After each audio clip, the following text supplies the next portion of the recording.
Mini episode 636 of the FDH Lounge is brought to you by Sportsology, delivering unconventional columns and webcasts about sports, TV, music, movies, and more. Follow them on the web at sportsology.com. The FDH Lounge. You want to schedule your life around it. A long time ago, on a gloomy, wet Cleveland spring night, two men stand alone amidst the late-night drizzle. Their voices echo across the vacant station parking lot as they debate the merits of the great American radio show that have been missing for far too long. On that night, an idea was born. That idea became the FDH Lounge.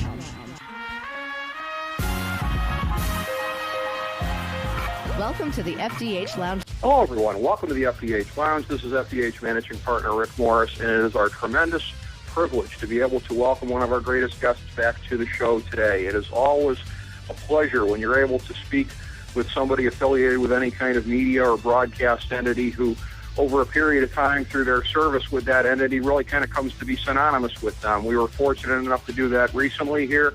We were able to have Bob Barker back on for his sixth appearance. I mean, there's a guy that when you thought of CBS for a long time was pretty much him, Walter Cronkite. I think you could say the same thing about Turner Sports and Ernie Johnson. It's a tremendous privilege to be able to have him back on the program here. We had him on for FDH Lounge mini episode number 100 back in the spring of 2012. Going to talk a little bit of baseball with a gentleman who, again, we are very privileged to have back on the show, Ernie Johnson. Welcome back to the show, sir. How are you today?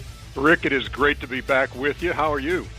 Oh, doing fine, thanks. I have really been looking forward to getting a chance to talk to you and catch up on some of the great stories that you have been covering. And certainly one of the big ones to lead with here would be recently, again, Back to the Future Day, when the Cubs were supposed to win the World Series.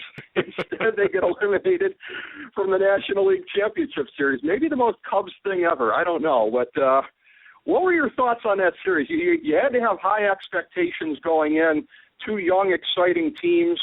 It didn't really turn out that way as far as being a prolonged back-and-forth struggle between them. Nevertheless, for your employer, it did very great ratings with the two markets involved for the 4 games there. But what was your sort of melange of thoughts when you were done with that series? Well, I think as we began the series, Rick, and working with Cal Ripken and Ron Darling on that, it was it was the power that both sides possessed, the power arms that the Mets had and the power bats that the Chicago Cubs have, and their great young talent, and who would prevail in a situation like that. And as it turns out, the Cubs were no match for those arms that the Mets threw at them. It's a team in Chicago that hit a lot of home runs in that series against St. Louis, and most of those coming at Wrigley Field. And so I don't think anybody saw a sweep coming, just based on what the two teams brought to the table. But boy, the New York pitching was just sensational, and of course Daniel Murphy was in the midst of that historic role in the postseason. Absolutely, a very heartbreaking regression to the mean for him and for Mets fans toward the end of the World Series. But again, as you point out, they might not very well have been there without him, and that great run that he had. And going into that series, I wonder if a little bit on your part, if there may have been a little bit of kind of surprise there, because when you look at the National League landscape in recent years, you look at the NLCS this year, no Cards, no Giants, no Dodgers, no Pirates. The teams that have been there the last couple of years, the Pirates haven't been as far as the NLCS, but you know what I mean, as far as the teams that have been kind of regularly in the mix. And instead, you get the two new kids in that round there. Were you at all surprised going into that series that it played out with two teams where the future is now? Not really. I wasn't surprised that a team from the Central got there, because that was such a great division all year long. You had 3 teams with at least 97 wins, and you had Pittsburgh with 98. You had the Cardinals with 100, and those teams had knocked the bark off each other all year long. And so no, that was one of those things where it was the best division in the National League, and the only thing that surprised you maybe was the Mets getting by the Dodgers and having to, when you looked at that series, that best of 5 going in, you say, is this Mets team capable of beating Kershaw and Greinke a couple of times? And because you knew you were going to have to do that a couple of times if you're going to advance. And so I think that's where everybody, if you hadn't, I realize that the postseason brings a lot of fans to the set who maybe not are fringe fans, but aren't paying great attention to the regular season. And for them, maybe the appearance of these Mets young arms, these guys like Syndergaard and guys like DeGrom and Matz and people had heard about Matt Harvey certainly. That's where they showed themselves, and to beat the Dodgers and to beat Greinke and beat Kershaw, that was impressive. And so, it just worked out. It just worked out great. It was a great year for us to have the National League. In all honesty, because we flip-flop between the American and the National, and when you have the Dodgers in it, and you have the Mets in it, and you have the Cubs in it, and the Cardinals, who are perennial powers. I mean, it was a great National League playoff year. Absolutely, it was, yeah, and the market size and the established brand value of the teams involved there, no question about it. And Rick, it's good for baseball when when the Cubs get in there. Baseball fans know the Cubs, they know their history, they know the heartache they've had and the long drought, and that's kind of one of those intriguing stories that just kind of draws you to it to see if maybe this would be the year. And they played so well under Joe Madden. He got everything he could possibly get out of that young team, and boy, you're going to hear from them for years to come. Well, that's an interesting point, because when you look at the next couple of years, you look at the teams that could win not maybe just one World Series, but two. It's really interesting that, to me, they would be on top of the list there. And everybody keeps focusing on 107 years, and yeah, it's been that long, but it's really weird, isn't it, that they seem more likely to me to probably get two in the next couple of years than anybody else I could think of. They're set up so well. They're going to have more money coming available with the ballpark renovations there. I mean, it's an enviable position to be in. I mean, maybe the most in baseball. Yeah, well, they got to shore up the back end of their starting rotation for sure. I mean, certainly when you've got Jake Arrieta and John Lester as a 1-2 punch, that's pretty darn good. But you have to have more than that, and that's where I think the Mets, if they keep those guys together. I mean, I've lived down here in Atlanta, and I witnessed, what a great pitching staff can do for you for years and years and years when you had Maddox and Glavine and Smoltz and Avery and that bunch. And boy, I mean, there was never an easy series if you were facing that team in the regular season. I mean, you were getting one or two of those guys at least, and it can be the same way with the Mets. I mean, if they're able to, if they are able to score runs and make their offense as potent as the pitching staff is, man, then look out for New York. Well, they did it the developmental way, very, very slowly there with the Sandy Alderson regime. And what's very interesting is the general manager of my team, John Hart, now moving on to Atlanta all these years later. From a recent appearance on the show, I know Chip Carey, your old colleague, was saying look out for the Braves once they get into their new ballpark. So I don't know. Is that just hometown broadcaster optimism, or do you think that they may be poised for a surge 2017, 2018 around then?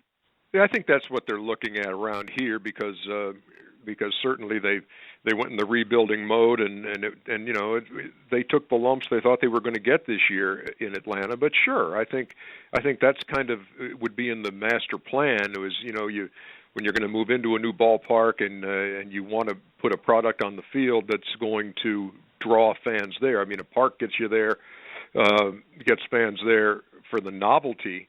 But then what keeps them there is winning. And so, yeah, that's and I wouldn't doubt for a second what John Hart has in mind. He's a great baseball mind. Absolutely. He did a tremendous job in Cleveland all those years ago, no question. But when you look at the American League here and this notion now of the Royals getting over the hump, winning the World Series, this notion in sports that it becomes a matter of copying what was successful and trying to go off of that blueprint. What do you think other teams are looking at developmentally when they see the Royals, things that they think that they want to emulate? What do you think are probably the more important elements to teams out there? The combination of the speed and the defense, the back end of the bullpen, trying to get guys for the 7th, 8th, and 9th inning, jumping on good pitches earlier in the count. What do you think are the things that teams are probably looking at and saying we got to do more of that? I think the two things that jump out to me is kind of working the game backwards and saying, hey, let's set ourselves up so we make this a 6-inning game. So then in the 7th, 8th, and 9th, our guys are untouchable. We saw that last year when we had the ALCS on Turner, how, boy, once if you took a lead to the 7th inning, it was lights out. There was no way that you were going to hit Herrera. There was no way, he would nail down the seventh inning. Holland has kind of fallen off the closer role there for Wade Davis, but when you had Davis and then Holland last year, I mean, that was a combination you could not beat.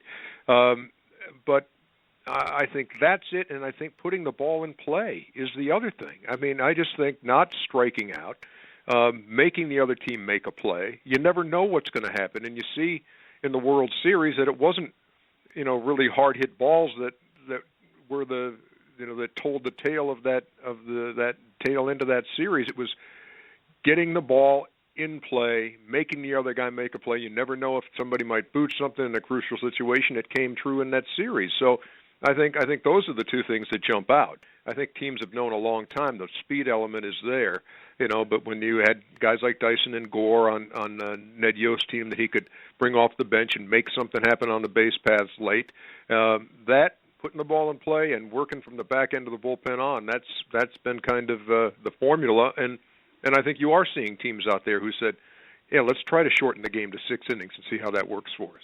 Well, to an extent, if that's going to be copied, it's sort of everything that's old is new again, because you go back to, and people tend to forget, except for the hardcore baseball fans, Mariano Rivera, his first year, he was the setup guy for John Wetland. That's what the Yankees did at the start of their run, and you got the Royals doing a similar model, and again, maybe even working the seventh inning into it too, when you look at Herrera and Madsen and guys like that. But what I'm wondering is, this is something I've said on the show previously, I wonder if this rings a little bit of a bell with you also. Not so much in terms of the raw athleticism that they have, but in terms of the relentlessness. Is there anything about this Royals team that reminds you of those turn-of-the-century Yankees, the way they keep coming at you? Well, I mean, when you have a lineup like that can hurt you from 1 through 9, that certainly helps. It's not like you're going to stand on the mound out there and especially come playoff time, look at somebody and say, hey, okay, my outs here are the 6, 7, and 8 guys, or I can, those have to be automatic outs for me. That's Kansas City doesn't allow you that kind of a luxury, and so I think having guys up and down the order who can hurt you. It doesn't have to be that they are going to all hit the ball out of the park, but they're going to put the ball in play. And a guy like Ben Zobrist, who's so valuable on a team, who can play anywhere and coming up with big hits. And so I think it's that kind of a vibe with Kansas City. And then I think they fed a little bit off of, last year. Obviously, Ned talked about the disappointment of not winning the World Series, but it's also when you look back at the wild card game when they came back to beat John Lester in Oakland, when you're down 7-3 in the 8th inning and it looks like the season's a half hour away from being over. You draw from things like that.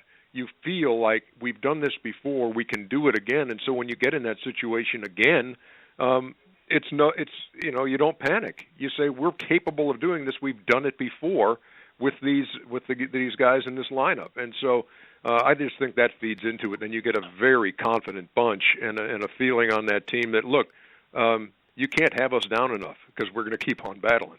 Thank you so much for making time for us on a broadcast day, no less. You got the NBA on TNT coming up here, but again, thank you so much. It was a pleasure to catch up with you, sir. Looking forward to doing it again, hopefully sometime here, and have a great day. I really appreciate it. Rick, it's been my pleasure. Thanks so much for having me on. Oh, thank you, Ernie. I really appreciate it, and thank you, everybody, for tuning in to this mini episode of the FDH Lounge.